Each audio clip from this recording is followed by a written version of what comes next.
Buenas tardes, bienvenidos a esta sesión de tarde del Congreso de Factor Humano. Para que, todos sabéis que veníamos esta tarde, en primer lugar, a escuchar a José María Ridao y, por mi parte, únicamente hacer una breve presentación de alguien que, como casi es un tópico decir, no hace falta presentación. Probablemente lo conocéis pues porque es un líder de opinión. Él viene a hablar de tiempo de opinión y, efectivamente, eres un líder de opinión y, en ese sentido, casi desayunamos con él muchas mañanas, después lo leemos en el periódico. Es decir, es una persona que frecuentemente aparece en nuestras vidas.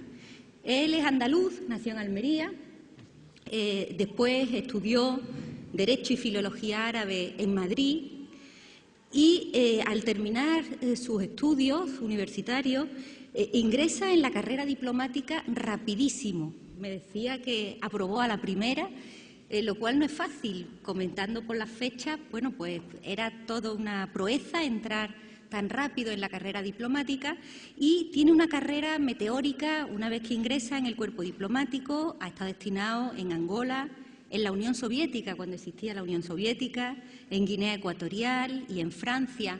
Pero cuando llega al año 2000, ya llevaba más de 10 años de recorrido en la carrera diplomática, decide que se quiere dedicar a lo que efectivamente más le gusta, más le apasiona, que es la literatura. Y deja la carrera diplomática para dedicarse a escribir. De hecho, son muchas las obras, no solamente durante ese periodo, sino más adelante, muchas las obras que publica, que tenemos la oportunidad de conocer. Y después de un tiempo dedicado a la literatura, vuelve a la carrera diplomática en un puesto donde efectivamente tiene mucho que ver con el arte y la literatura, en la UNESCO. Vuelve para ser embajador en la UNESCO, está allí durante un par de años, de 2004 a 2006, puesto que vuelve a dejar en 2006 para dedicarse una vez más a la literatura. Ahora mismo es miembro del Consejo Editorial de Prisa y del País, periódico en el que también es editorialista, y es, no me gusta la palabra tertuliano, es habitual en las tertulias de la cadena SER. No quiero robar más tiempo, sino únicamente llamaros la atención de que aprovechemos todo lo posible esta línea de opinión que nos va a presentar esta tarde el embajador Ridao, y a continuación de sus palabras tendremos ocasión de tener un debate que espero que, como viene siendo habitual en los congresos de Factor Humano, sea de lo más dinámico. Muchas gracias, bienvenido y tienen la palabra.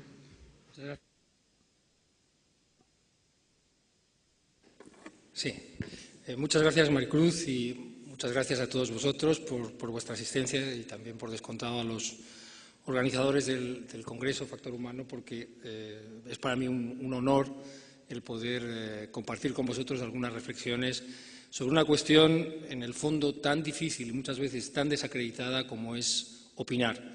Hablar del valor de opinar es casi una tarea titánica, en el sentido de que si hay algo desacreditado en nuestro país en estos momentos, pues es, aparte de algunos otros elementos, pues es justamente la opinión.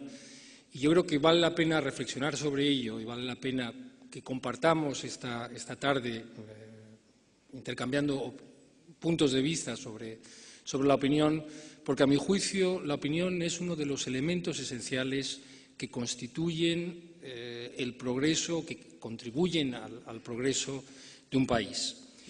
Y creo que conviene explicar por qué. Porque, sin duda, hablar de la opinión como una especie de manifestación de las propias ideas, sin explicar los fundamentos, sin explicar en qué se asocian, con qué se asocian, pues puede dar la impresión, efectivamente, de que lo que estamos haciendo es una defensa de la arbitrariedad, de tomar posición frente a cuestiones de una manera no reflexiva, de una manera que hasta cierto punto no sea previsible. Yo la opinión la interpreto de una manera completamente distinta. Yo la interpreto como una manifestación de la actividad intelectual. Y en este sentido creo que vale la pena que, aprovechando los 50 años que ahora se cumplen los 50 años de la muerte de Albert Camus, veamos justamente cómo hay una manera de interpretar la opinión que no es esa referencia a la arbitrariedad, a la toma de posición ligera, banal, sobre los acontecimientos o sobre las decisiones de los grupos de presión o del poder. Como todos vosotros sabéis, Albert Camus es uno de los grandes escritores del siglo XX, pero lo que se sabe mucho menos es que Albert Camus, aparte de ser uno de los grandes escritores del siglo XX, fue también una de las personas que otorgó un valor mayor a la tarea de los escritores en los periódicos. Fue alguien que en todo momento intentó prestigiar la opinión, intentó dejar bien claro cuál era el papel que debían tener quienes tomaban la palabra en los periódicos. Hoy podemos multiplicar esto pues, por las radios, las televisiones o Internet, y pretendió dejarlo bien claro para efectivamente convertir el periodismo, convertir la opinión no en una hermana menor de la literatura, sino en una manifestación más de un proyecto intelectual. Camus dirigió y fue editorialista del periódico clandestino Combat desde el año 44 al año 46, y desde luego la lectura de los editoriales que escribió Camus en esos años decisivos de la historia europea y de la historia de Francia nos dejan y ponen de manifiesto toda una mirada sobre la realidad y una mirada sobre el propio quehacer de los periódicos que sigue siendo, a mi juicio, de una extraordinaria vigencia. Para que os hagáis una idea, Albert Camus fue de los pocos intelectuales europeos que tomó, en el mismo momento en que se produjo, posición contra las bombas de Hiroshima y Nagasaki. Junto a él, Günther Anders y Karl Jaspers son prácticamente los tres autores que muestran un asomo de angustia ante esa matanza que una Europa hastiada de la guerra consideró como justificable por el hecho de que en el discurso que se manejaba entonces era una acción, lanzar las bombas sobre Hiroshima y Nagasaki, que cortaría el conflicto y, sobre todo, que acabaría ahorrando vidas. Camus, como os digo, es de los pocos que desde una tribuna de opinión toma posición frente a ese uso, que ha sido el único en la historia, de las bombas atómicas. Pero Camus no solamente hace eso, Camus también es de los pocos autores que en esos años, de los años 44 o 46, se negará en todo momento a tomar o hacer como una sinonimia, a establecer equivalencia completa entre el nazismo y Alemania. En ese momento eran muchas las voces que se preguntaban si Alemania estaba abocada inexorablemente al nazismo, si había un determinismo en la historia y en la cultura alemana que llevaba de manera inevitable a lo que padecieron, y Camus, junto con algunos otros autores franceses como Robert Antelme o Rousset, será una vez más de los pocos autores, de los muy escogidos autores, que explique la guerra mundial en unos términos muy diferentes a los que se estaban empleando en ese momento. Él no dirá, y esto lo expresa después en sus famosas cartas a un amigo alemán, él no dirá que el desenlace de la guerra mundial ha sido un desenlace en el cual Francia o las potencias aliadas han triunfado sobre el eje o sobre Alemania. El desenlace que ve para la guerra es que las personas en Europa comprometidas con la libertad han conseguido vencer a quienes habían comprometido con el totalitarismo.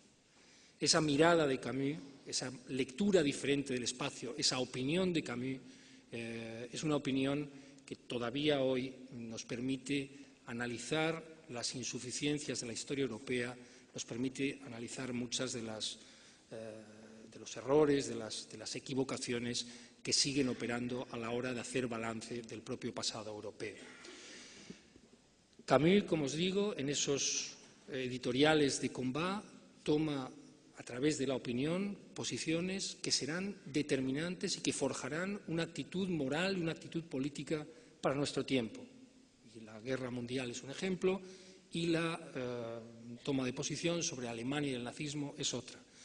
Pero cuando ahora, a los 50 años de la muerte de Camus, se trata de hacer de Camus una especie de figura que aparece públicamente ya configurada, ya de una vez, de una pieza, sin modificaciones, bueno, lo que nos permiten sus opiniones expresadas en esos editoriales de Combat es ver una dimensión completamente distinta. Nos permite ver un Camus que evoluciona, un Camus que, por ejemplo, no tiene claro cómo gestionar el fin de la ocupación y, sobre todo, cómo tratar a quienes colaboraron con la ocupación alemana.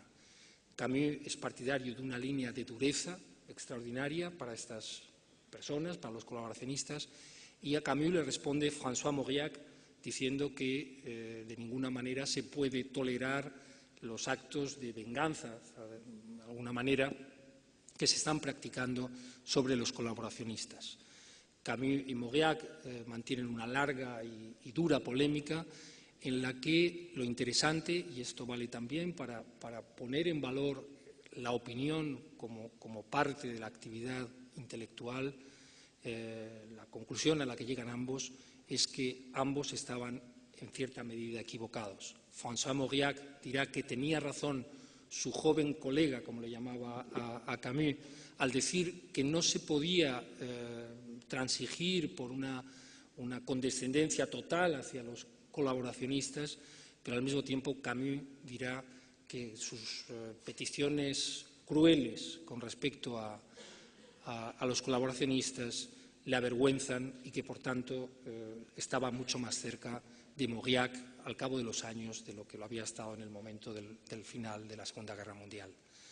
Si os fijáis, todas estas tomas de posición, todas estas manifestaciones de opinión son manifestaciones que van configurando nuestra comprensión de Europa y, lo que es más importante, van configurando una actitud política y una actitud moral.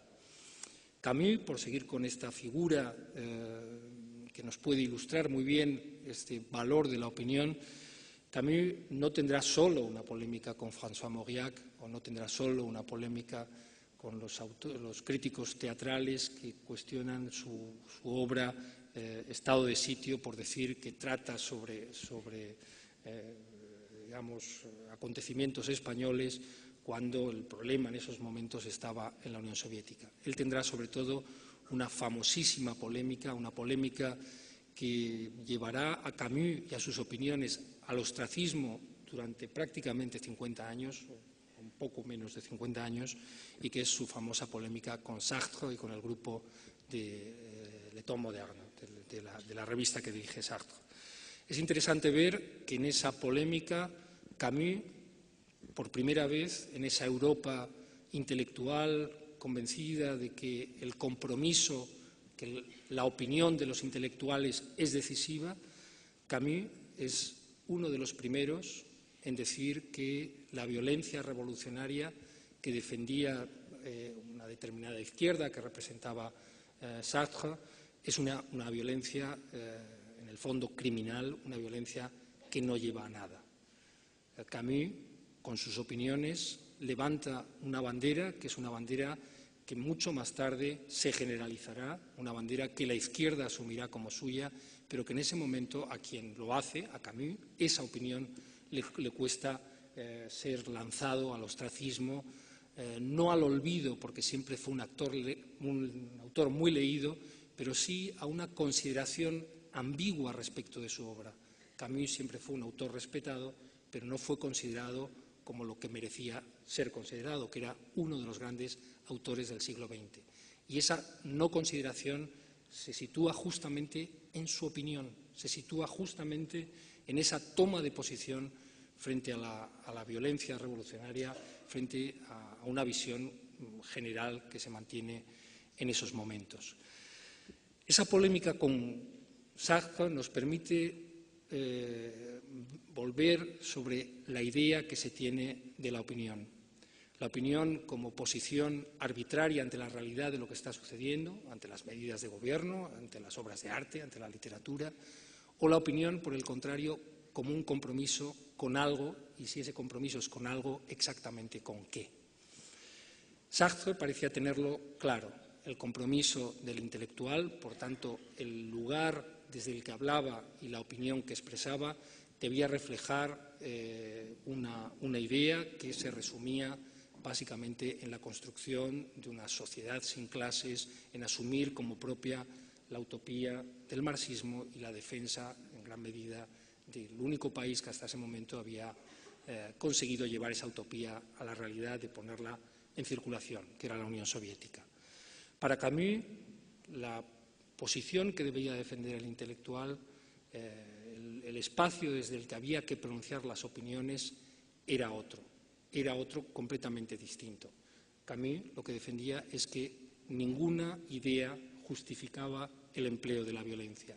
Y esto que se decía tantas veces respecto de ideologías reaccionarias, conservadoras, esto Camus lo lleva también al ámbito de la ideología a la que él pertenece, que es la ideología de izquierda.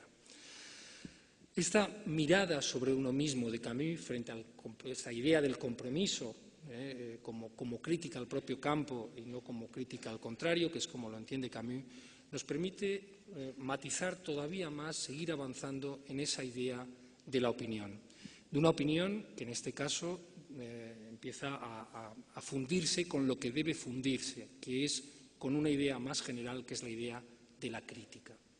La opinión, si es opinión comprometida con unos valores aceptados y unos valores que hay que poner sistemáticamente en cuestión, como hacía Camus, no es una criatura de la arbitrariedad, sino que es una criatura justamente de la crítica.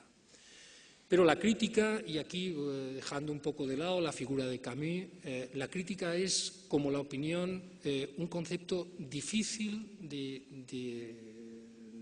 cercar, difícil de aproximarlo, difícil de entenderlo. Yo creo que la historia de nuestro propio país, la historia de España, nos da ejemplos de qué es la crítica, de en qué sentido la crítica puede ser útil y en qué sentido la crítica, cuando se manifiesta en opiniones, contribuye a algo decisivo, como es la ampliación de las libertades.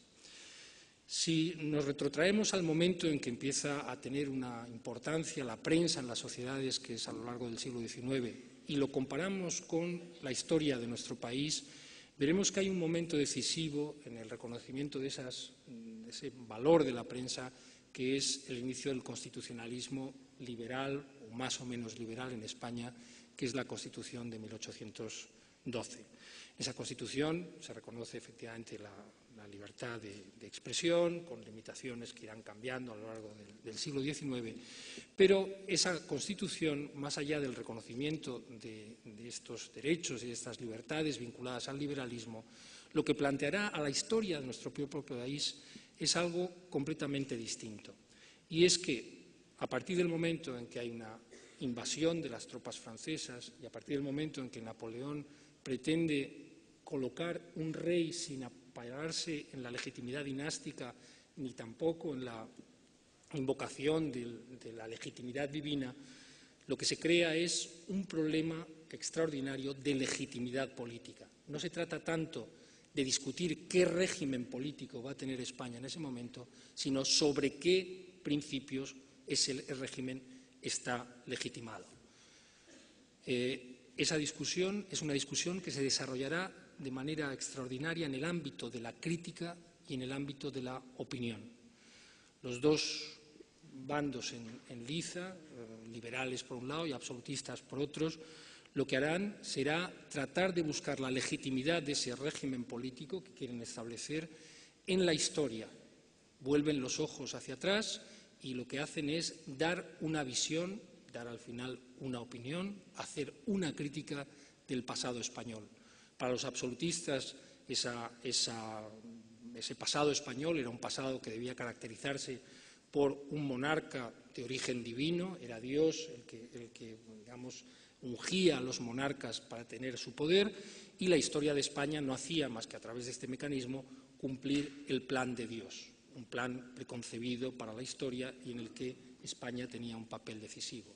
Para los liberales, en cambio, lo que se trata de ver es que en las instituciones españolas de siglos antes se encuentra el germen de lo que ellos reivindicarán como régimen político para el momento en que se expulsan las tropas napoleónicas, que es una interpretación de las cortes medievales como cortes democráticas o liberales, desde luego no como cortes estamentales, unas cortes que en definitiva lo que hacen es limitar el poder del rey.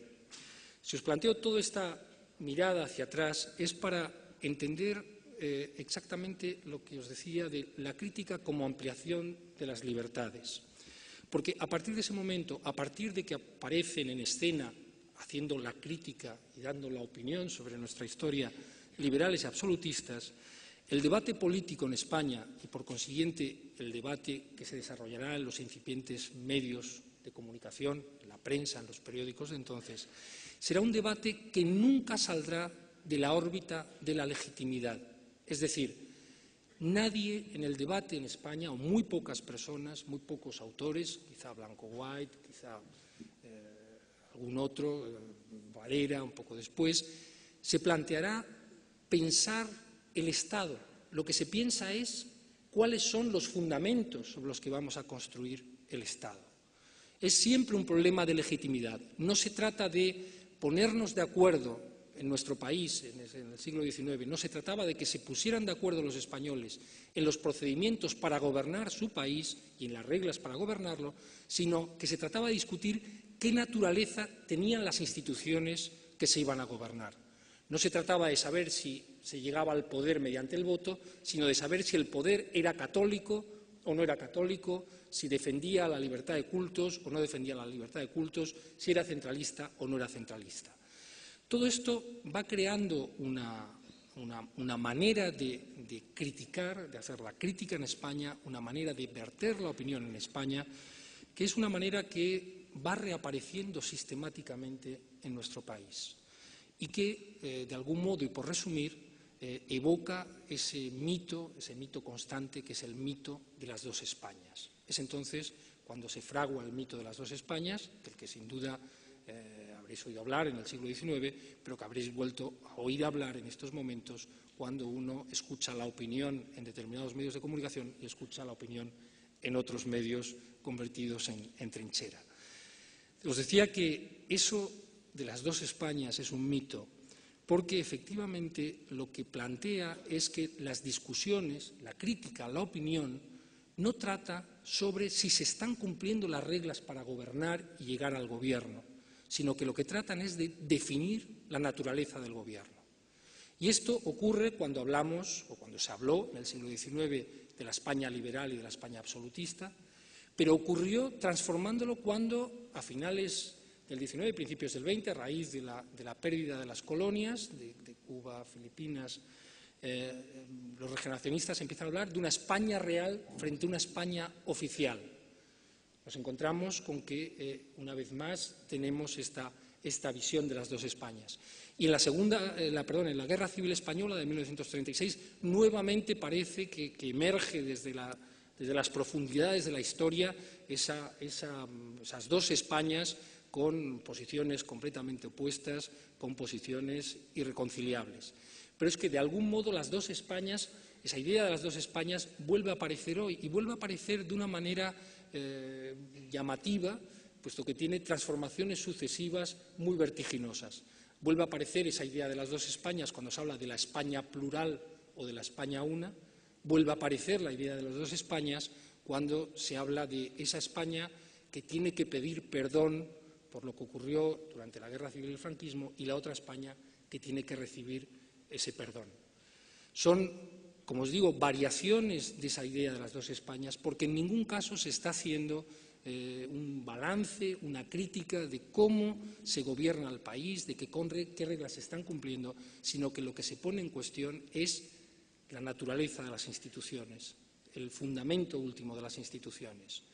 Os llamará la atención cuando os digo esto de la España plural y de la España una, o cuando os lo digo aplicado a todo este movimiento de la memoria histórica. Y en ese sentido, yo creo que estas dos corrientes han sido corrientes y estos dos puntos han sido decisivos para enconar, para confundir, para llevar al extremo al que ha llegado ese desprestigio de la opinión de lo que os hablaba. Y en ese sentido creo que vale la pena explicarlo.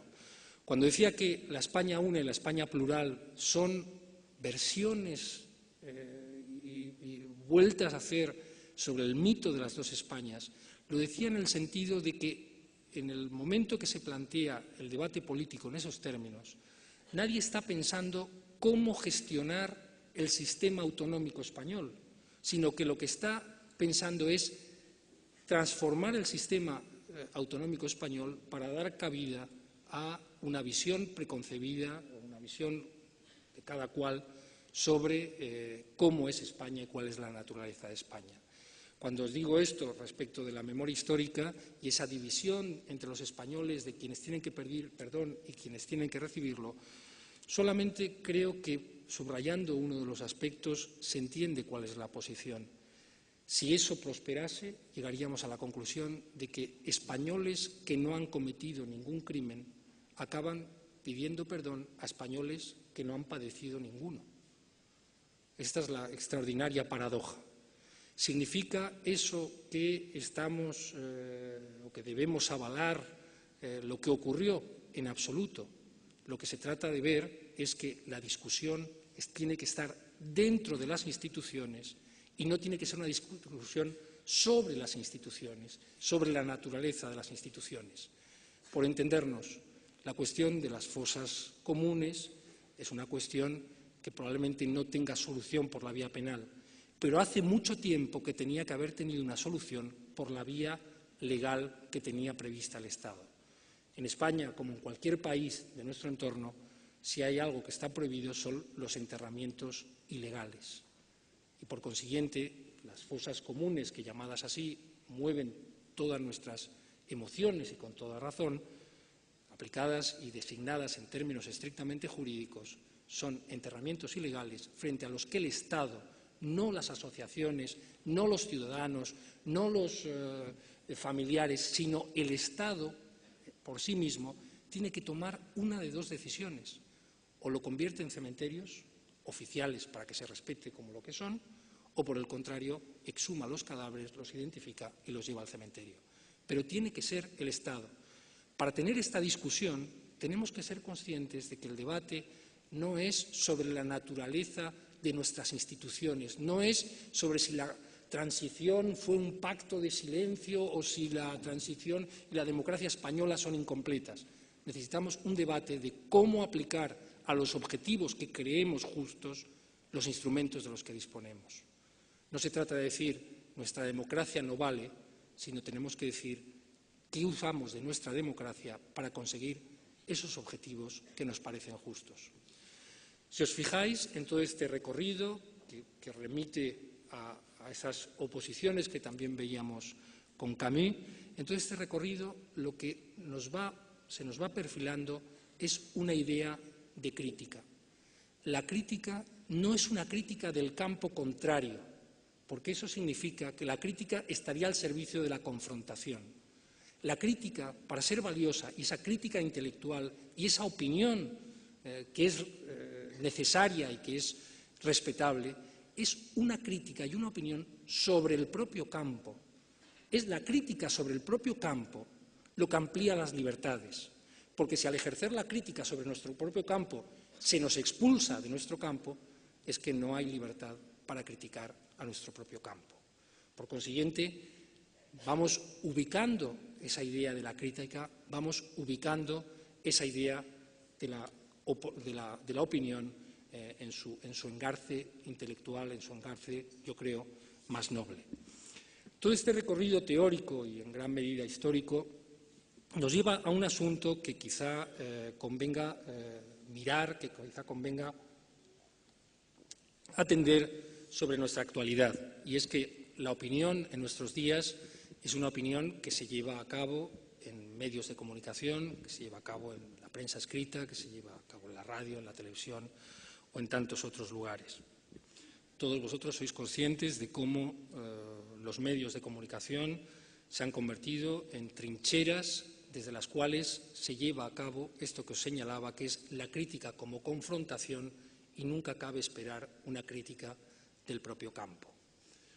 Toda esta situación en la que efectivamente la crítica no sirve a la ampliación de las libertades. Nadie en la izquierda puede hacer una crítica de medidas que ha adoptado un gobierno de izquierda sin correr el riesgo en estos momentos de ser tachado de derechización, de haber abandonado la izquierda. Y algo simétrico ocurre en el campo de la derecha.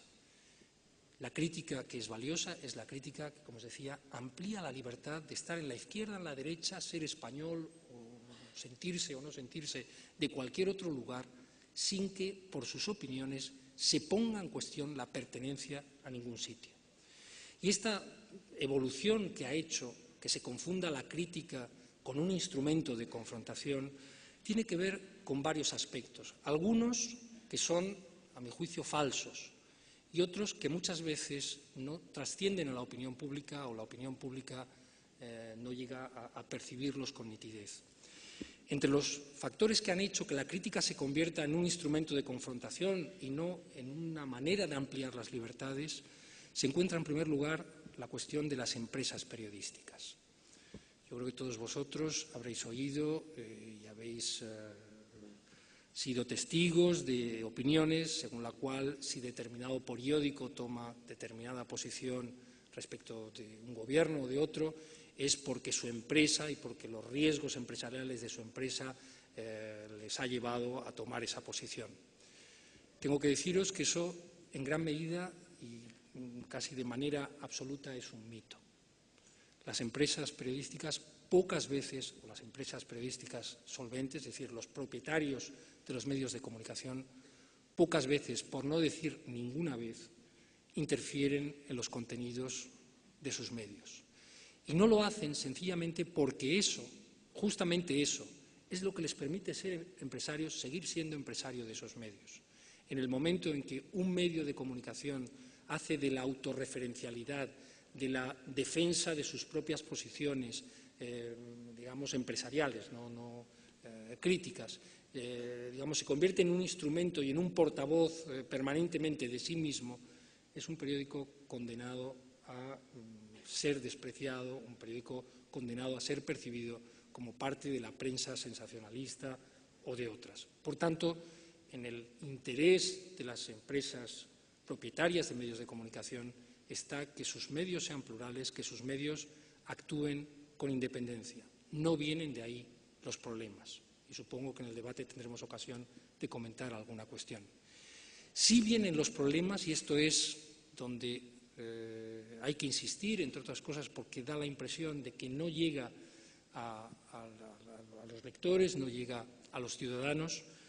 El problema sí comienza cuando se prolonga una promiscuidad entre quienes informan y quienes generan los elementos de la información, sean políticos, sean jueces, sean poetas, sean cantantes. El intercambio, cuando se produce entre periodistas y estas personas que generan las noticias, esta promiscuidad, como digo, es lo que está determinando muchas veces que la información que nos llega sea una información perfectamente sesgada y que la opinión se convierta en un instrumento de la arbitrariedad. Cuando alguien juzga una tarea de gobierno en virtud de esta promiscuidad, desde luego está convirtiendo la opinión en algo parecido a la calderilla, pero la opinión política o la literaria o la dramática o cualquier otra.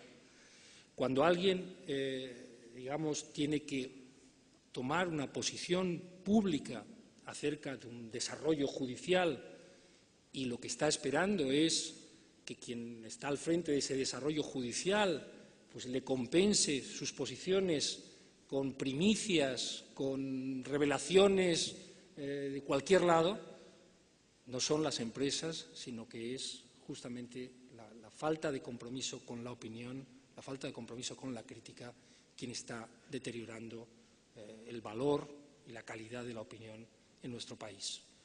Por tanto, no tanto las empresas, sí una manera de hacer periodismo y una manera de entender la actividad pública.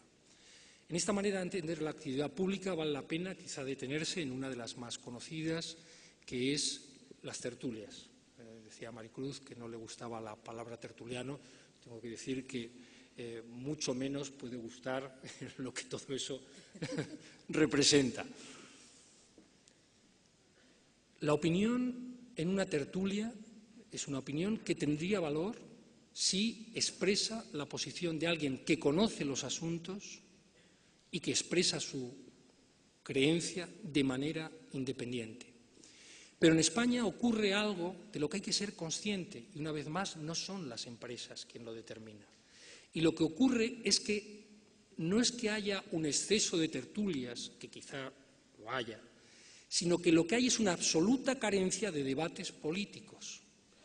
No vemos a políticos debatiendo entre ellos en espacios públicos, comprometiendo la posición de sus partidos, sino que lo que vemos y a lo que asistimos es a personas interpuestas, normalmente periodistas, que tienen que representar la posición de los partidos políticos, de los portavoces políticos a los que no vemos. Eso se traduce en que la opinión se devalúa, sin duda que se devalúa, que la crítica vuelve a convertirse en un instrumento de confrontación y no de ampliación de la libertad de opinar en el propio campo, sea un partido político o sea el país. Y, por tanto, lo que vemos es que este juicio sobre la opinión que se ha ido instalando en nuestro país es un juicio que tiene un componente de verdad en la medida en que una de las manifestaciones de la opinión es una manifestación, digamos, con estas limitaciones. Pero miremos también desde la perspectiva de quien tiene que dar una opinión, de quien tiene que participar, en definitiva, en una de estas tertulias. Lo insoportable en nuestro país son las presiones que tiene que sufrir. Son las presiones que tiene que soportar porque pertenece, en teoría, a un campo y a otro, y, por tanto, sus opiniones tienen que ajustarse a lo que dice un campo y otro. Entonces vemos que el fenómeno que os señalaba al principio de este desprestigio de la opinión, esta incapacidad de ver que la opinión en los medios de comunicación es una parte de la crítica y que la crítica es una parte fundamental para el progreso de nuestras sociedades, queda perfectamente explicada. Las opiniones son opiniones por persona interpuesta ante la ausencia de partidos políticos y quien expresa esas opiniones, quienes dan la cara, por decirlo de algún modo, nos encontramos con que sufren presiones muchas veces intolerables. Junto a esto, yo os decía, no miremos las dificultades de la crítica o la opinión en España en las empresas periodísticas, no la miremos tanto ahí. Habrá empresas, no lo sé, pero las empresas de referencia lo que aspiran es a tener medios plurales. Miremos esas dificultades en la promiscuidad entre quien hace las noticias y quien da cuenta de ellas. Miremos esas dificultades en el ámbito muy específico de las tertulias. Y mirémoslo finalmente, y esta es otra de las grandes tiranías y otra de los grandes elementos que están perjudicando la percepción de la opinión, se produce en las audiencias. Se producen las audiencias, que pueden ser las audiencias televisivas, las audiencias de radio, o pueden ser las entradas en Internet. Fijaos que en este planteamiento, en el planteamiento de las audiencias, lo que conviene hacer, si nos guiamos solamente por las audiencias, es aquello que el público, que el lector, que nosotros esperamos que se haga. Es una especie de pescadilla que se muerde la cola en la que todos acabamos retroalimentando lo que ya sabíamos. Ningún artículo más leído en una página web que un artículo en que confirme a la mayoría de los españoles o de los ciudadanos de un país en lo que ya saben. Ningún artículo que tenga más entradas que aquel en el que el insulto sea más grueso y sea de mayor calibre, de manera que las bajas pasiones queden de manifiesto. Ningún programa de televisión con más audiencia que aquel en el que sepamos de las miserias de personajes públicos. Ningún programa de radio mejor que aquel en el que se da un espectáculo, no de la razón, sino un espectáculo de la mala educación, de la interrupción, de la grosería.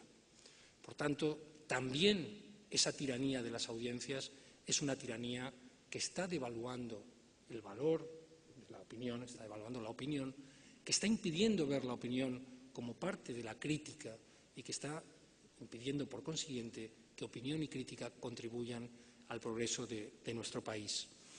Solamente para abrir el debate, yo quisiera plantear una cuestión que sé que es una cuestión polémica, justo para que veamos el ejemplo de lo que estamos diciendo, de cómo esas corrientes de fondo que se producen en la opinión pública acaban devaluando la opinión. En nuestro país se vive un intenso debate acerca de qué ocurre con un juez de la Audiencia Nacional, el juez Garzón, que, según una corriente mayoritaria, está siendo procesado por abrir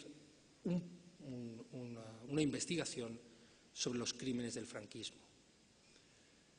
La gran pregunta es la que os decía de las dos Españas. ¿Nos instalamos dentro de las instituciones o cuestionamos el valor y la naturaleza de nuestras instituciones? Porque si nos instalamos dentro de las instituciones, lo que tendríamos que decir es: el juez Garzón se declaró competente para investigar los crímenes del franquismo después de haber abierto diligencia sobre ese asunto, algo que un juez no puede hacer. Cuando el fiscal le dice que esas diligencias no son correctas porque las ha adoptado antes de declararse el juez de ese caso, de declararse competente en ese caso, y por tanto va a recurrir esas diligencias ante el organismo superior del juez Garzón, automáticamente el juez Garzón convierte esas diligencias en diligencias de otra naturaleza para que el recurso tenga que ser ante él mismo. Pero además se dice que el juez Garzón no ha podido abrir esta investigación sobre el franquismo porque la justicia española se lo ha impedido, sin tener en consideración, insisto, si nos colocamos en la lógica interna de las instituciones, sin tener en consideración dos cosas. Una, que el proceso se pretendía abrir contra 44 personas muertas, notoriamente muertas, y dos, que no había tipo penal para procesarlas. El juez Garzón tuvo que hacer un ejercicio de recorta y pega, que era cogiendo declaraciones internacionales, sentencias de diversos tribunales, llegar a la conclusión de que se perseguía por un delito continuado de detención ilegal en el contexto de un crimen contra la humanidad. Parecerá alambicado este tipo penal, pero lo decisivo es que en el derecho penal, no para garantía de Franco, sino para garantía de todos nosotros, el juez está obligado a condenar de acuerdo con los tipos que existen. No puede innovar en los tipos, porque la inseguridad jurídica sería absoluta en un derecho como el penal, que puede llevar a cualquier ciudadano a la privación de la libertad. Esto es una vía de razonar, y es una vía que podría estar en nuestros medios. Otra vía para razonar es decir que en España el franquismo sigue siendo tabú, en la lógica de un franquismo que sigue siendo tabú y sus crímenes siguen siendo tabú, la justicia y el Poder Judicial español ha impedido al único juez que se ha atrevido a mirar ese asunto de frente, que al impedírselo no solamente ha cortado el proceso, sino que ha abierto la posibilidad de que un partido como Falange Española se persone y persiga al perseguidor del juicio contra el franquismo. Todo tiene una lógica perfecta en una situación y en otra. Pero la pregunta, y con esto acabo y pasamos, si os parece, a las preguntas, la pregunta es: ¿qué opinión se puede tomar frente a eso?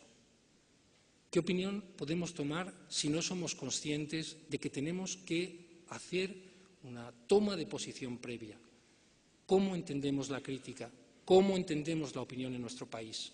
¿La opinión y la crítica es algo arbitrario? ¿Es algo que solo hacemos del campo opuesto? ¿Es algo que solo harán quienes defiendan la lógica interna de las instituciones frente a quienes dicen que Garzón fue detenido en su investigación del franquismo porque era eso el franquismo?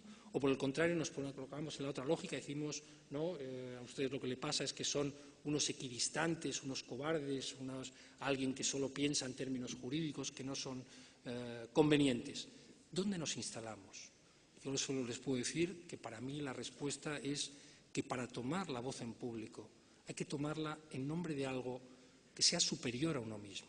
Uno mismo no cuenta, cuenta la razón, que es algo muy abstracto, cuenta nuestra visión del país, que sigue siendo algo abstracto, y cuenta, en definitiva, algo que es lo que a mí personalmente me mueve, y es que no se puede tolerar que en nuestro país la crítica no sea posible. No se puede tolerar que en nuestro país la crítica sea la crítica de los demás y nunca la crítica de nuestro propio campo, porque lo que queremos, por lo menos lo que yo quiero, es seguir en el campo que estoy, manteniendo las posiciones que mantengo. Muchas gracias.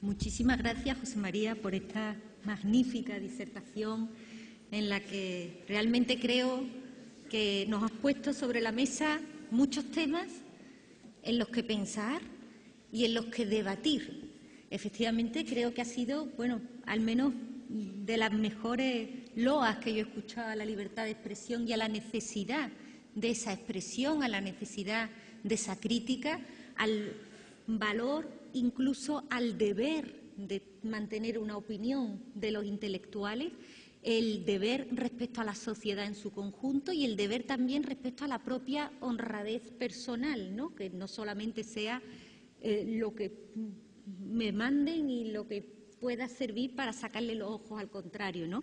En esta situación en la que, bueno, pues lo fácil es ser maniqueo, cainizar a todos los que no piensan como yo y terminamos mucho más pronto.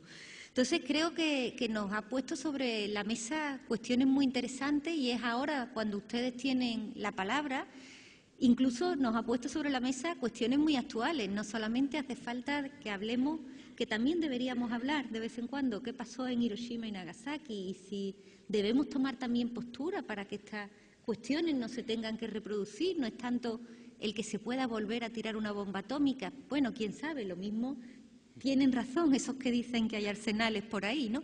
Pero lo que significó todo aquello, hasta cuestiones, bueno, pues qué es lo que está pasando con este proceso en el caso del juez Garzón, que la verdad es que sabe derecho, aunque aquello de la red del derecho penal, todo lo que no está prohibido está permitido y entonces se cuela por los agujeros de la red, a lo mejor hay veces que se le olvida, ¿no? Pero bueno, aquí en la universidad tenemos esa ventaja de que podemos opinar, podemos decir lo que nos parezca, siempre fundado, claro está, pero tenemos ese margen que creo que es importante y debemos ponerlo de manifiesto. Pero no quiero robarles tiempo a sus palabras. Aquí veo una mano. Comprendo que siempre los primeros minutos son un poco más difíciles y los grandes números también disuaden, pero me alegra que ya tengamos una mano.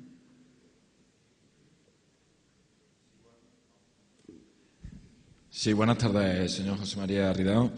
Decir que me ha gustado mucho la charla que ha dado acerca de la libertad de expresión, que creo que más que a nosotros debería de darse a señores licenciosos que no licenciados como Jiménez Los Santos, Iñaki Gabilondo y compañía, es decir, señores que tienen mucha más fuerza que la nuestra como futuro periodista.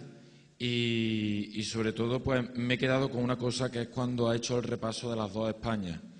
Yo considero que en la guerra civil al inicio no había realmente dos Españas, sino que había muchas Españas. Estaban los anarquistas, estaban los comunistas, estaban los republicanos, etcétera. Pero a partir de ahí sí es verdad que nacen dos Españas, que es los falsos rojos y los falsos fachas, por llamarlo vulgarmente como se denomina aquí en España.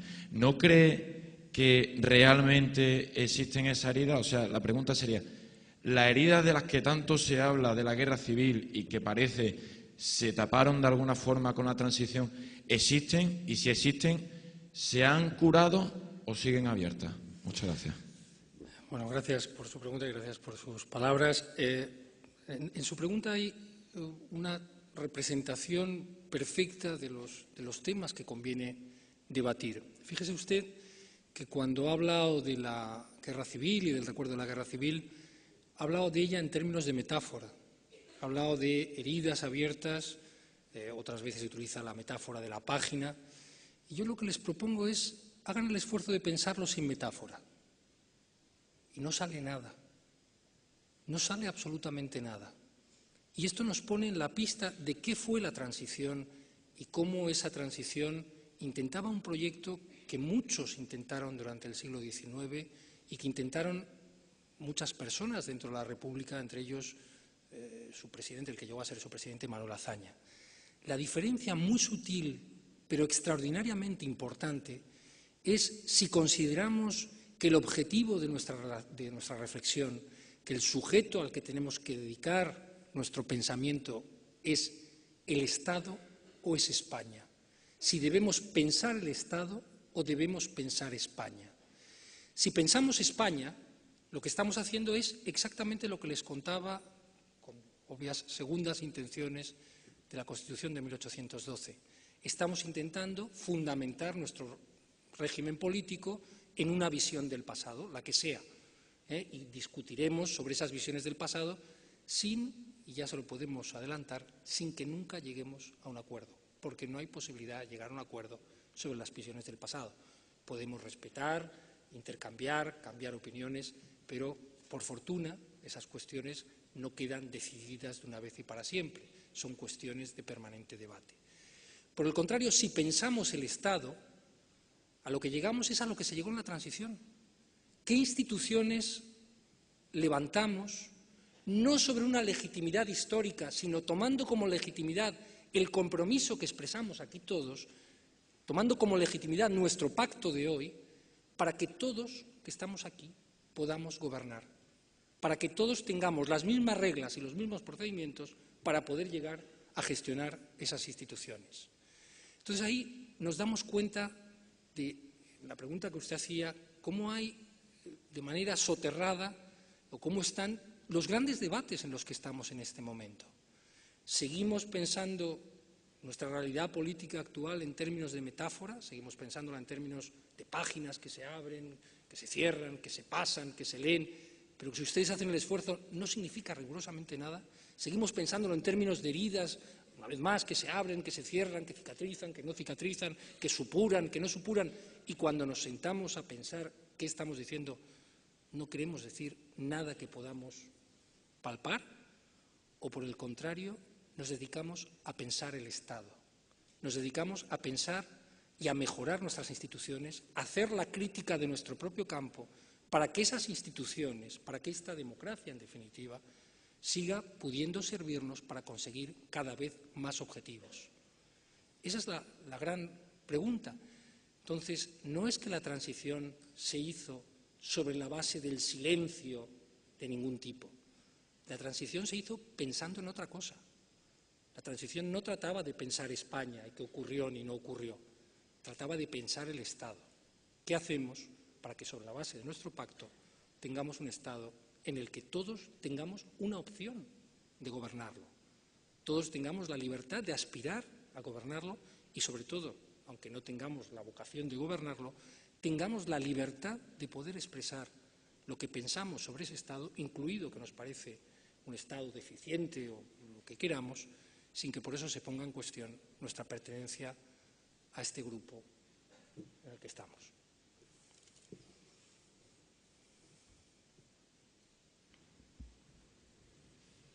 Bueno, creo que siguen saliendo temas a la palestra, ¿no? Que con la respuesta a esta intervención ha vuelto a poner el embajador Ridao temas sobre la mesa que espero surjan más intereses en participar. Ahí veo otra mano.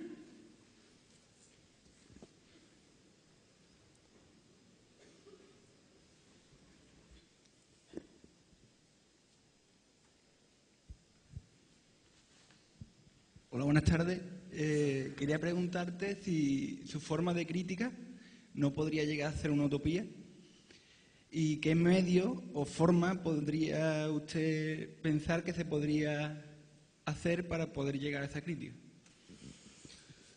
Bueno, yo creo que no es una utopía en la medida en que podemos observar voces en España que mantienen una posición crítica sobre su propio campo. En esa medida, pues tengo la impresión de que no estamos formulando un sueño irrealizable, sino que estamos hablando de una pugna entre posiciones de quienes entienden que su labor al manifestar una opinión, al hacer una crítica, es, una vez más, criticar al otro campo. Es, en fin, como me ocurría en algún momento, yo percibía el enfado de mis amigos con algún partido por la violencia con que se expresaban sobre el partido de enfrente. Es decir, uno veía no la violencia sobre el partido de enfrente, sino el malestar con el propio partido. Entonces, no es que creo que esté diseñando un mundo futuro, sino que estamos hablando de algo que está ocurriendo hoy, que está ocurriendo probablemente en este momento en las televisiones, en las radios, en las redacciones de los periódicos, y es esa pugna entre quienes entienden que la crítica y la independencia es fundamental para el progreso de la propia sociedad y quienes consideran, por el contrario, que es preferible deshacer el error ajeno, subrayar el error ajeno. Y en cuanto a los medios para lograrlo, pues yo creo que lo que no se debe hacer en ningún caso es, digamos, exigir a los demás lo que uno se exige a sí mismo. Podemos hablar de cuál es la actitud que mantenemos cada cual, pero me parece profundamente desacertado y profundamente deshonesto tratar de extender las exigencias que cada uno de nosotros nos hacemos a los demás, sencillamente porque cuando nosotros las hacemos será por la razón que sea, pero es una posición que nos compensa. Entonces, lo único que le puedo decir es que no es una utopía y que los medios para hacer frente a esta cuestión es sencillamente el compromiso con la propia creencia. Bueno, yo no sé si no debería preguntar yo o intervenir yo Pues encantado. en el debate, pero la verdad es que me has provocado. Yo no sé si es una utopía, en cualquier caso puede ser una utopía posible. Yo creo en que las utopías son posibles y por eso sobrevivimos todos los días. Pero, ¿sabes que a mí me preocupa mucho algo? Y lo comparto con todos vosotros, porque creo que estamos en este ámbito donde podemos, aunque sea en grandes números, compartir. Me preocupa mucho, el personal con el que yo trato a diario tiene 20 años. Este año tiene 20 años, el año que viene tiene 20 años y hace 10 años tenía 20 años. Yo siempre trato con personas de 20 años porque doy clase en segundo de carrera, entonces por eso tienen 20 años, no es que los tenga congelados como a Walt Disney, ¿no? Entonces, yo lo que me encuentro es que habitualmente mis alumnos, por supuesto, programas de tertulia, salvo que aparezcan Jesulinas y demás, yo creo que no ven ni escuchan. En algún caso, a lo mejor, porque, como destacabas, que efectivamente tertulias hay de todo. Y hay gente que tú dices, madre mía, ¿cómo se mete a opinar de esto? Si es que no sabe de dónde ha caído, no, que su único interés es que si lo ha dicho el contrario, como tiene el sello de este color, voy y le meto el dedo en el ojo y si digo, además, un taco, todavía mejor porque queda más llamativo, ¿no? Pero realmente el personal, que os digo, que cotidianamente trabaja conmigo, ¿le interesa la crítica? ¿Le interesa la cosa pública? ¿Tienen una opinión?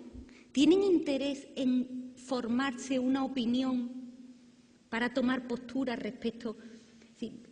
Mi alumno, la historia, he visto por aquí algunas caras conocidas.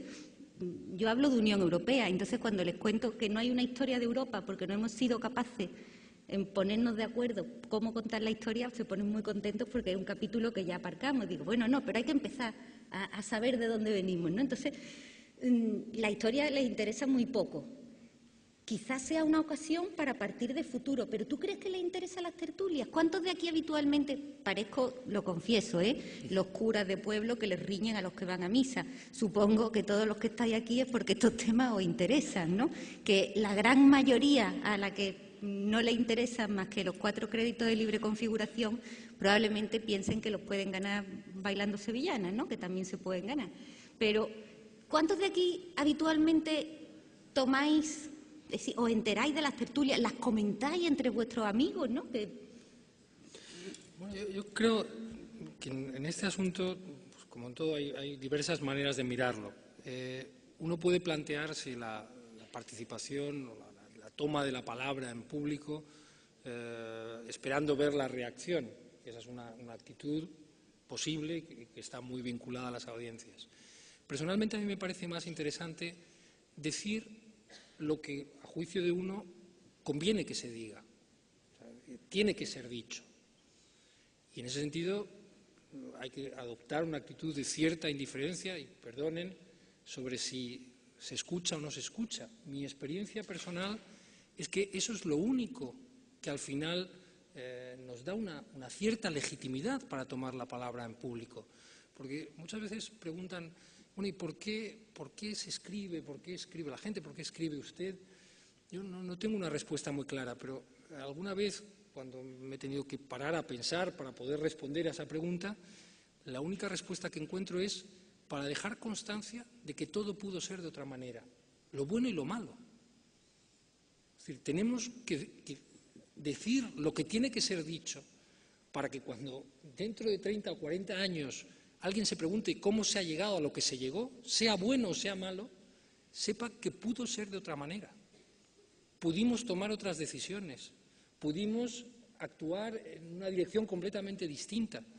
Entonces, es casi una labor notarial y en ese sentido, bueno, yo solo puedo llamar al interés de la crítica, al interés de participar en los debates, al interés de esforzarse por formular argumentos, pero no hasta el extremo de depender de si se es escuchado o no se es escuchado. Yo creo que ahí está el límite de lo que podemos hacer. A mí hay hablábamos antes de Camus, hay una cuestión de Camus que me interesa mucho y es, en 1994 se publica una novela inacabada, la novela en la que trabajaba cuando murió en un accidente de coche, y en ese año de 1994 se publica como adenda a la novela 2 cartas de Camus, una que recibe y otra que envía.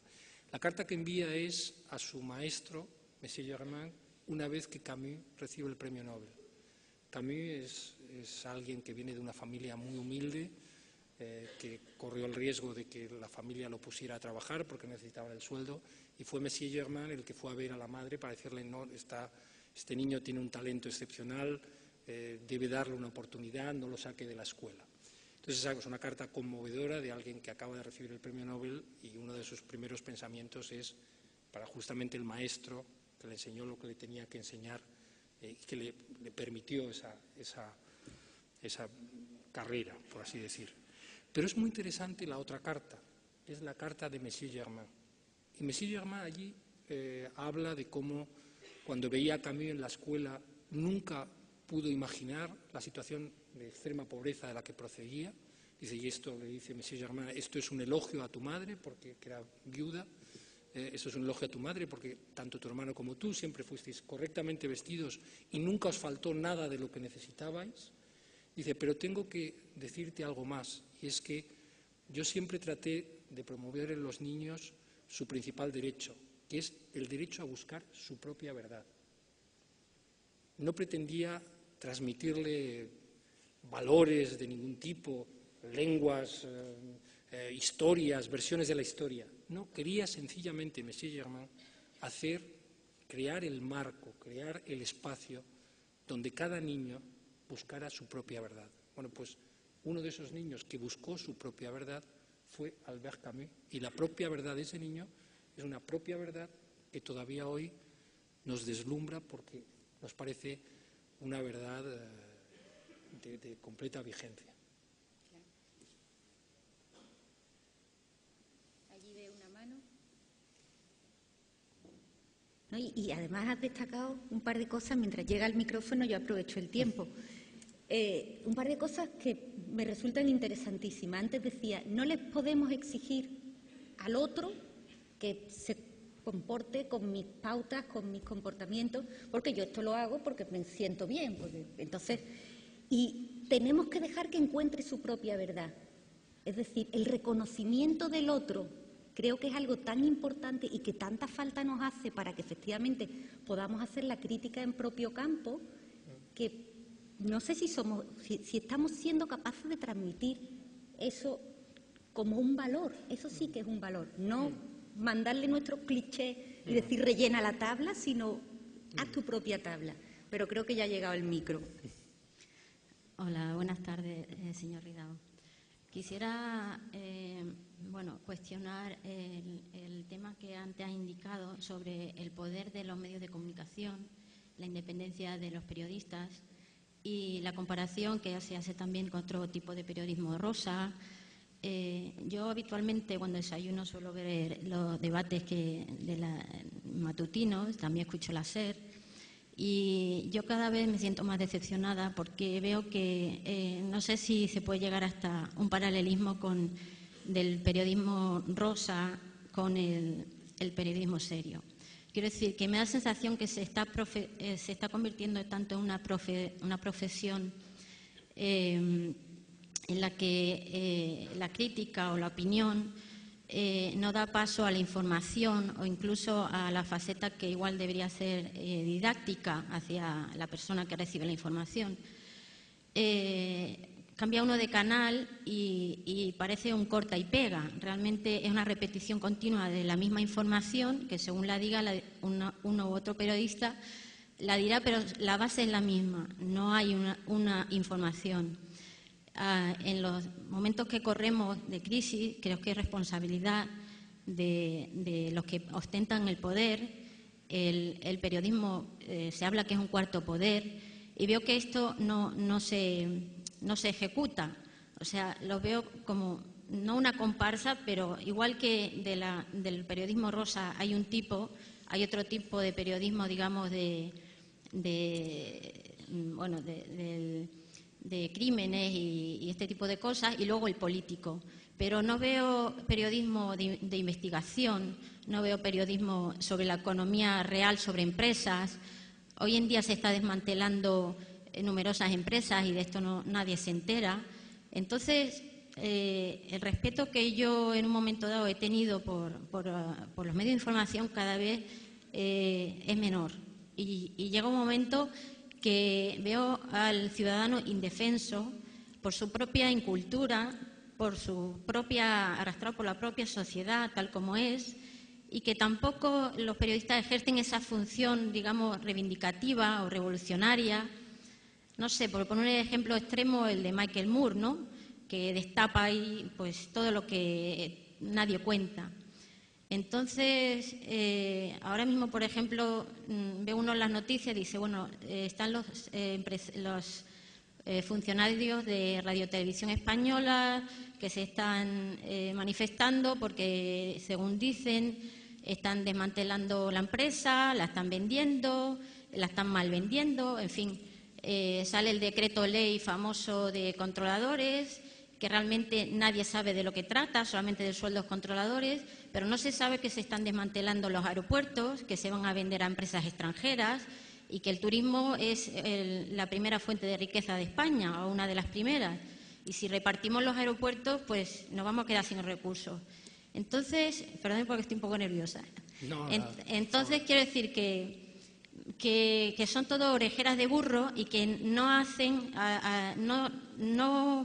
proveen de la información que la gente necesita, y que esta crítica, esa falta de crítica, digamos, que tienen, por ejemplo, esta audiencia, es también debida a lo que recibimos, porque lo único que recibimos pues son periodistas a lo mejor que diariamente están en su papel político o de la prensa rosa o de la prensa negra, pero no hay nadie que se dedique a la función que tendría que tener ese cuarto poder.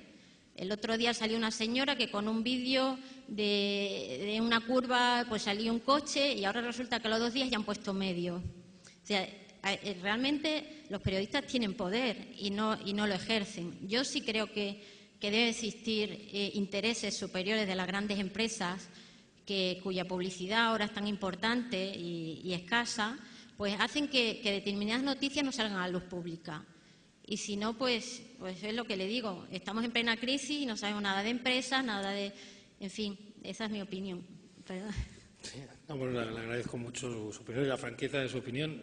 Lo que tiene de juicio sobre la tarea de los medios de comunicación, pues solo le puedo decir que asumo la parte que me corresponda en la tarea que desarrollo en algunos medios de comunicación. Pero yendo al asunto general que tratábamos esta tarde aquí, yo lo que diría es no solamente hagan la crítica del otro campo, hagan también la propia. No es que no asuman la crítica, que ya digo que al contrario se la agradezco, sino hagan la propia. Es decir, ustedes son universitarios que tienen un horizonte laboral mejor o peor, les deseamos que tengan el mejor, pero en cualquier caso sí están a tiempo para hacer justamente la crítica de su campo, sí están a tiempo de comprometerse con su trabajo. Háganlo, háganlo. Esto es la mejor garantía de que todo eso que usted denuncia pues no seguirá mucho tiempo, porque entre ustedes habrá quien estudie periodismo, habrá quien acabará trabajando en un medio de comunicación, habrá quien tenga ese poder que le puedo asegurar que muchas veces es un poder difuso. Si a mí me preguntan en qué se caracteriza el trabajo no ya de embajador, sino de escribir, ¿cuál es la diferencia? Pues la diferencia del trabajo de escribir es que uno es como si estuviera a oscuras todo el día, trabaja solo, hace todo solo, no ve a nadie, no sabe qué consecuencias tiene. El trabajo de embajador, por el contrario, lo que tiene es un exceso de presencias, ¿no? de cócteles, reuniones y cosas. No dejan pensar, efectivamente. Pero en cualquier caso, ya les digo, asumo la parte de crítica que usted hace de los medios de comunicación, la parte que me corresponda, pero que en cualquier caso no es algo ajeno a ustedes. Hagan ustedes también porque eso cambie. Háganlo en su profesión, háganlo en sus opciones. Sí. Aquí hay otra mano. Lo mismo, aprovecho la pausa publicitaria para hacerle algún comentario. Decía que hay poca información y mucha opinión, ¿no? Un poco, les digo, hay creo que ya se ha cerrado una cadena de televisión donde solamente era una noticia detrás de otra. Y era tan aburrida, yo confieso que la veía, que a mí me entretenía, que era Euronews, pero creo que ha cerrado, ¿no? Sí. Y ha cerrado porque una información detrás de otra es insoportable, es como un teletipo, ¿no? Pum, pum, pum, pum. Si no tenemos quien nos interprete esa información, podemos interpretarla nosotros mismos también y ponerla a disposición de la comunidad. Ya tenemos el micro. Buenas tardes, señor Ridao. Me ha llamado la atención un tema. Usted ha hablado de que hoy en día hay un pequeño espacio para la crítica en televisión y menos del que usted cree que podría ser un poquito mejor. Y ha hablado también de que las tertulias de televisión, de que se habla de política, precisamente periodistas que están hablando sobre políticos que no están en esas tertulias. ¿Cree usted que es porque hay poco espacio o cree que si hubiera más espacio esos políticos no les convendría o no querrían estar al pie del cañón en este momento? Yo creo que no hay, entiéndame, no tertulias políticas, sino debate político, debate entre políticos, sencillamente porque los partidos no quieren. Fíjense que en la última campaña electoral la gran noticia fue que hubo debates. Lo lógico es que los ciudadanos tuviéramos casi derecho a esos debates, es decir, conocer qué propone cada candidato. Por tanto, no es un problema de espacio disponible en los medios de comunicación, sino es una decisión de los partidos. Cada una de sus apariciones está arreglada, está calculada, está medida. Supongo que ustedes lo sabrán, o si no, pues aprovecho y se lo comento. Cuando vemos cada sábado y cada domingo las imágenes de los mítines de los partidos, no piensen ustedes que son las cadenas de televisión las que van a grabar con sus cámaras. Son los propios partidos quienes dan las imágenes que ellos quieren.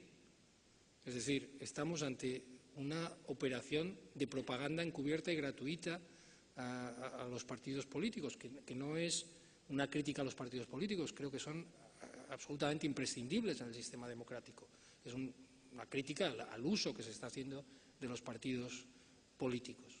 Entonces, aunque hubiera muchas horas dedicadas al debate y a las tertulias en las televisiones y en las radios, si se accede a ello con la actitud que tienen hoy los partidos de controlar su imagen hasta extremos casi neuróticos, pues le aseguro que no habría debate político, salvo que dieran ellos la imagen que quieren, las palabras que conviene del líder, desde la toma que conviene y con el enfoque al público que les parece conveniente. Entonces no es un problema de espacio, es un problema de voluntad. Y aprovecho para decir algo que no quería decir antes, no dije, y es un papel que tiene la opinión, que luego además la opinión podrá ser buena, mala, fundamentada, dirigida al propio campo o al contrario, pero un papel muy importante de la opinión en los medios de comunicación, y es sencillamente liberar a la información del sesgo ideológico. En un periódico, que es donde se ve más claro, porque es el medio quizá con más tradición, por razones tecnológicas, es manifiesto. Un periódico tiene normalmente un ideario genérico, que puede ser más a la izquierda, más a la derecha, más de una naturaleza o más de otro, pero la manera de abrir el espacio para que sus redactores tengan, a la hora de informar, la libertad de informar de lo que les parezca, es justo que existan editoriales. El editorial es lo que marca la tendencia, lo que pone encima de la mesa, lo que muestra a sus lectores la naturaleza del periódico, el compromiso del periódico. Y justo porque eso está en el editorial, el resto del periódico queda liberado de dar un sesgo. Por eso algunas experiencias que ha habido de periódicos sin editoriales, esto de decir, bueno, los editoriales es una cosa decimonónica y además, ¿quién es esa voz del periódico? Siempre habrá alguien detrás que lo escriba, en fin, este tipo de razonamientos. Lo que no han sido conscientes es que cuando hacen esa afirmación y al mismo tiempo dicen y queremos que nuestro periódico sea de izquierda o de derecha, lo que están condenando a sus redactores es a dar el sesgo en la información y no liberándoles de la necesidad de ese sesgo al asumir en el editorial enteramente la responsabilidad por la posición del periódico. Muy interesante. Por allí veo más. Allí, 2 manos.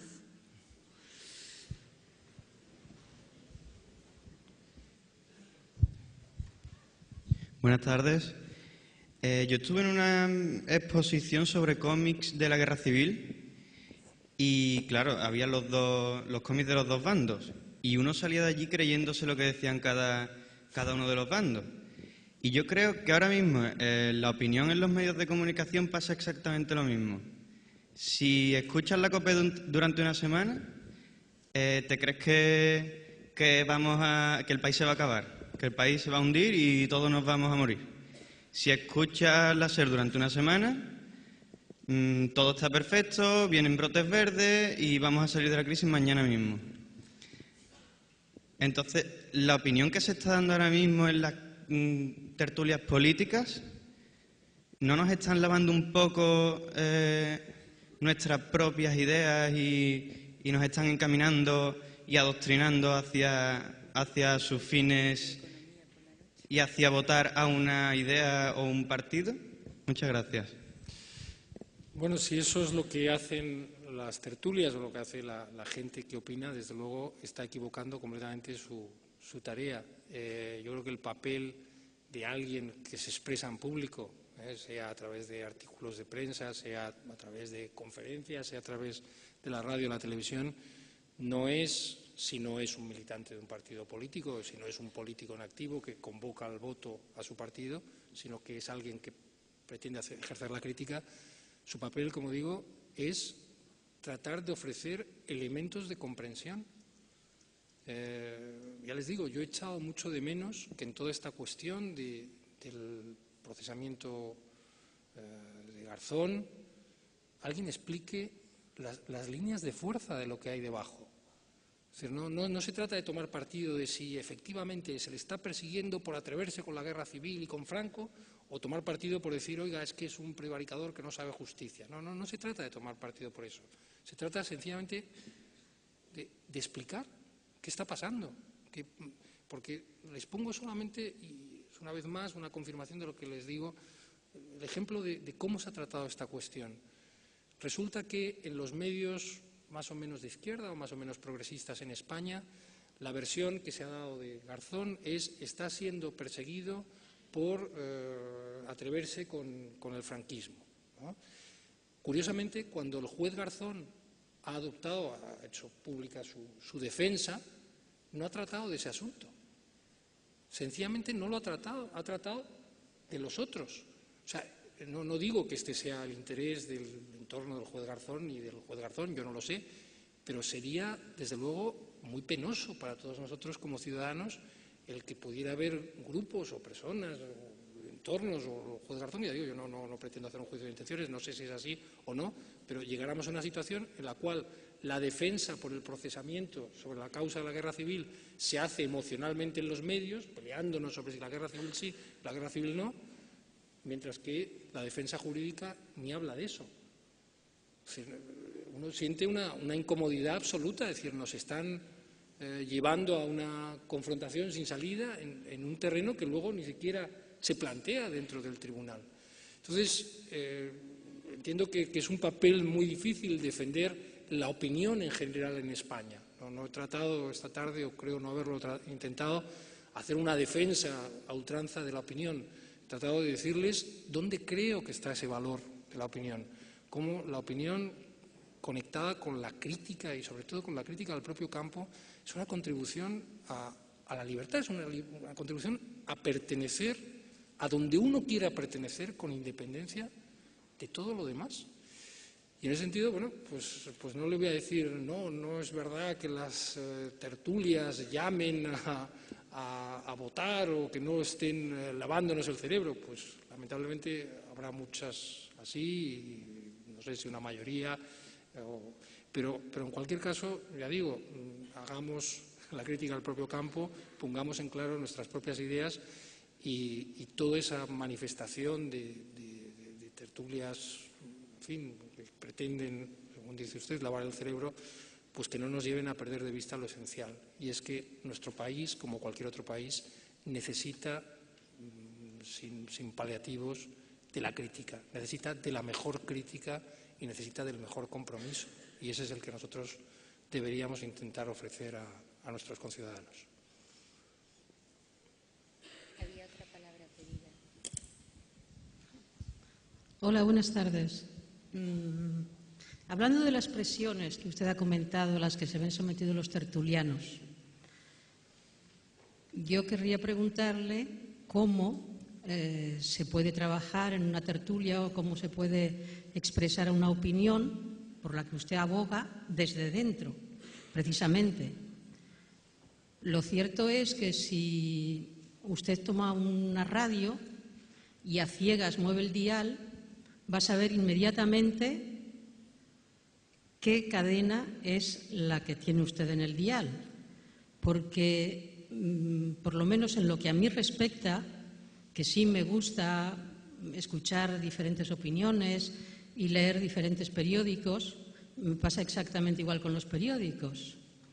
En su inmensa mayoría están expresando, se están alineando con el editorial o con la forma de pensar del medio en el que se estén expresando.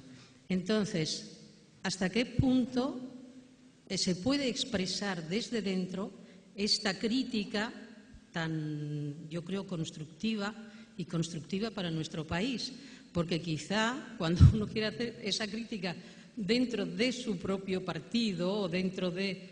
En muchas ocasiones lo que ocurre es que ya se le coloca el San Benito de que está traicionando, y en muchas ocasiones vemos que incluso estas personas que no son tertulianas, sino que son políticas, pues pasando el tiempo, efectivamente, emigran a otro partido, ¿no? Muchas gracias. Hay una cuestión que usted señala que es esta idea de la traición. Es muy interesante porque por las mismas razones que se ve enemigos, se acaba viendo traidores, justamente porque lo que no hay es una crítica sobre bases compartidas. Entonces, cuando uno ve enemigos, acaba tarde o temprano viendo traidores. Junto a eso hay, yo creo que hacer una distinción entre responsables políticos que, bueno, pues ejercen una crítica de su propio partido y acaban en otro partido, y quienes hacen de la independencia su, digamos, posición pública, no tanto política, sino pública. En el caso de los partidos, yo entiendo que cuando alguien asume la pertenencia a un partido, lo que no puede hacer de ninguna manera es estar en los beneficios solamente y no en los problemas. Es decir, cuando uno tiene una crítica, está en la vida pública, está en la vida de un partido y tiene una crítica radical, fundamental que hacer a su partido y que hacerla en público, esa crítica se llama dimisión. Lo que no puede ser es, digamos, públicamente estar en un sitio y en otro. ¿Dónde tiene que ejercer la crítica? Cuando ha asumido estar en el partido, en los órganos del partido. El problema de los partidos es que en los órganos del partido solo hay aplausos para el líder. Pero no confundan, no estoy llamando a que los miembros de los partidos salgan a criticar a su partido, porque eso es una posición siempre beneficiosa. Yo lo que creo es que cuando alguien tiene una disidencia fundamental después de haber tomado la posición del partido, lo que tiene que hacer es la crítica de su propio campo que se exige, que es irse. Dicho eso, quien hace de su posición pública la independencia es el que tiene exactamente el derecho y al final el riesgo de manifestarse críticamente en la dirección que desee.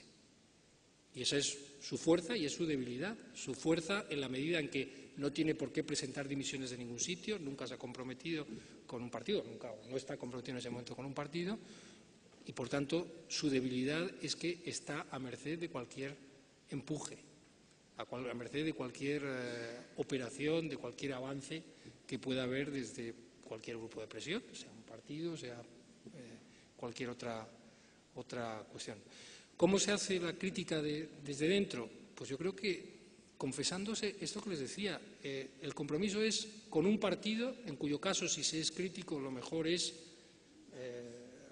asumir la crítica al propio campo e irse, o por el contrario se está en la independencia. Si se está en la independencia, pues ya se sabe que pasiones levantará las justas en un campo y en otro.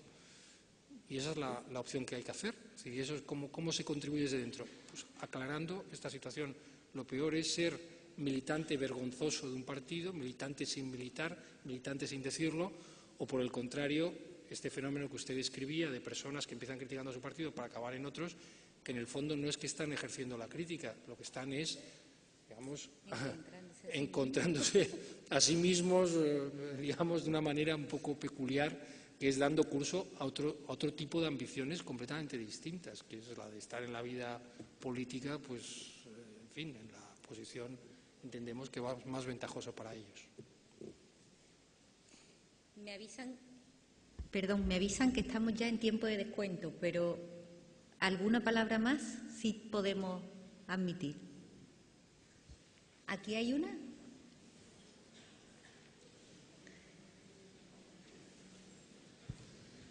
Que podemos plantearnos dónde deben opinar los políticos, en el Parlamento o en las tertulias.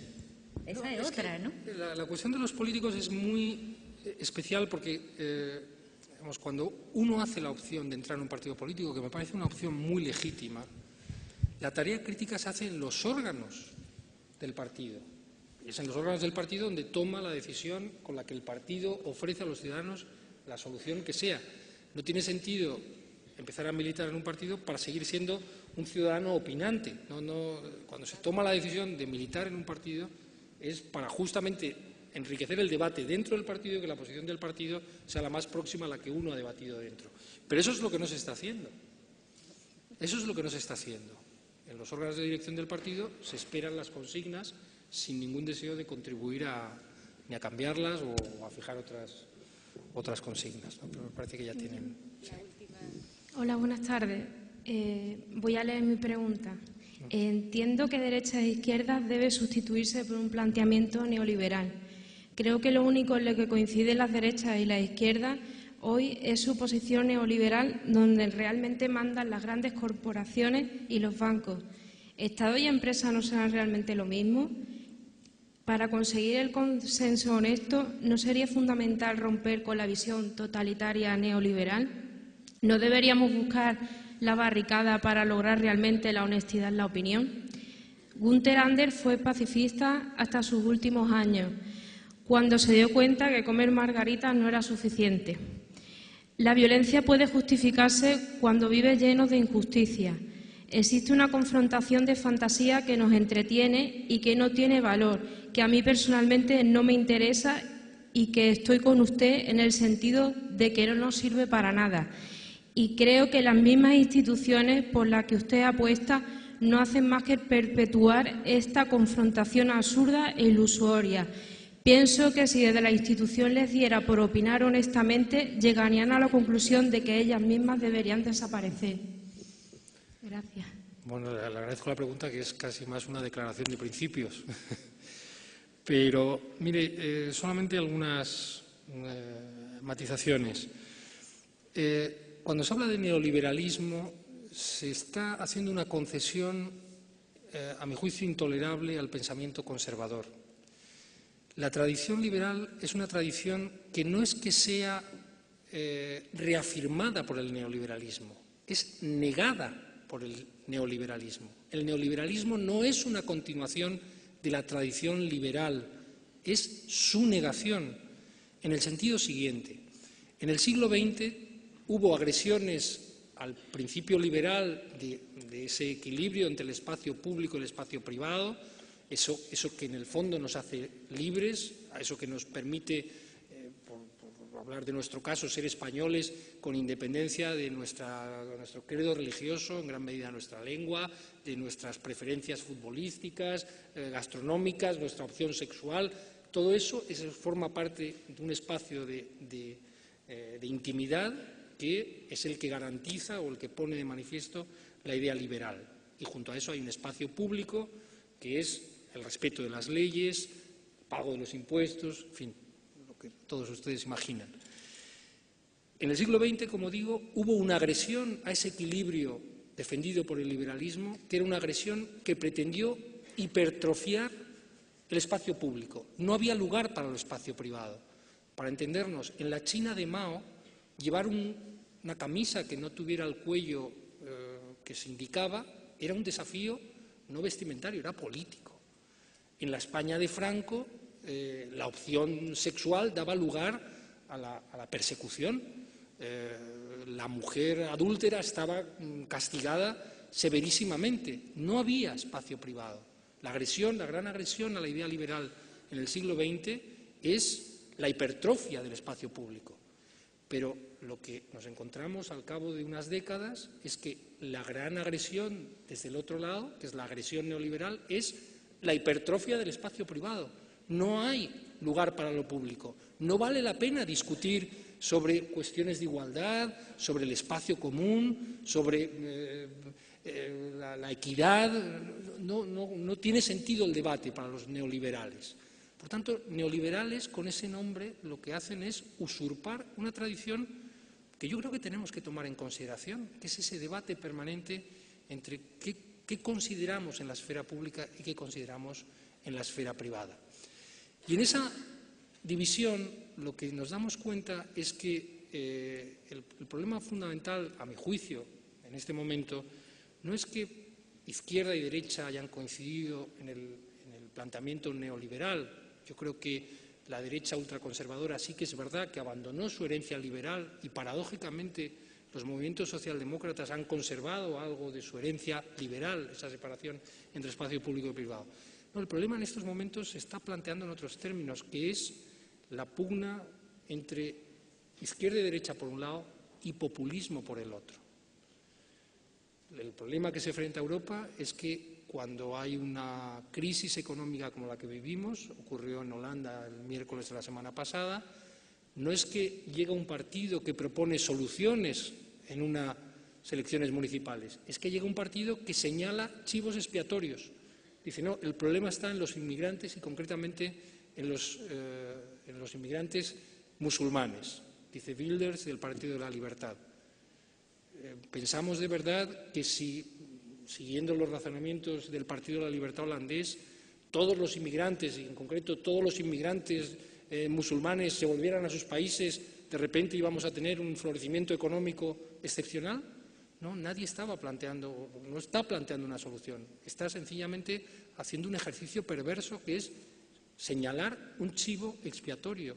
En el momento en que sea sacrificado, por entendernos, no habremos resuelto nada excepto un conjuro casi mágico. Y el problema es que los partidos, tanto de derecha como de izquierda, están empezando a competir no en el terreno del neoliberalismo, sino en el del populismo.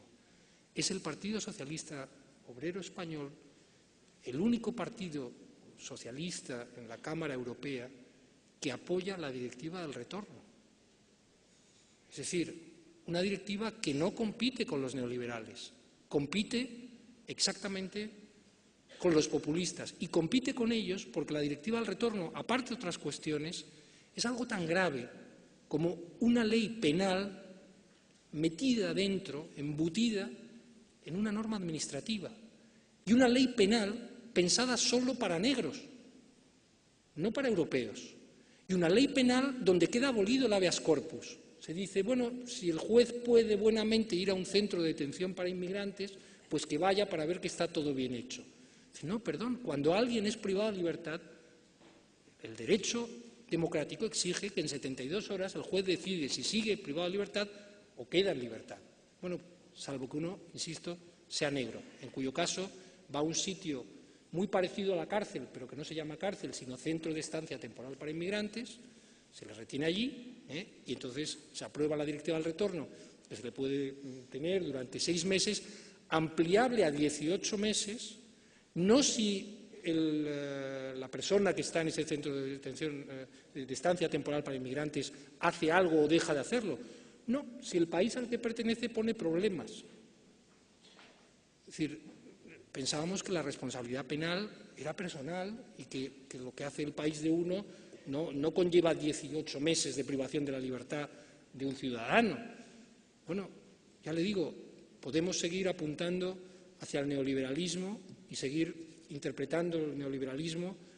El problema que tenemos es el populismo, entendiendo por populismo, o por uno de sus rasgos, que es que no estamos discutiendo de soluciones, estamos discutiendo de algo tan grave como a quién responsabilizamos como chivo expiatorio de lo que estamos viviendo. Bueno, pues efectivamente esto nos daría pie a otro debate, al menos de otra hora y media, sobre si existe un modelo social europeo o si no lo hemos cargado, ¿no?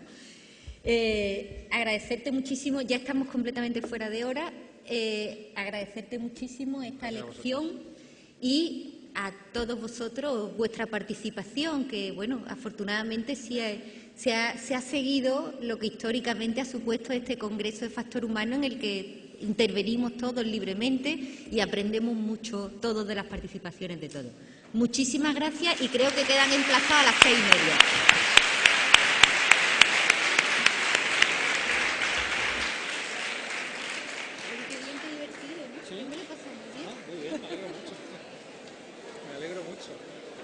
Me encontraba aquí, me apetecía intervenir, preguntarse, de acuerdo. La próxima. Me ha divertido, sí. Pues creo que tenemos que salir por aquí, que es por donde hemos entrado.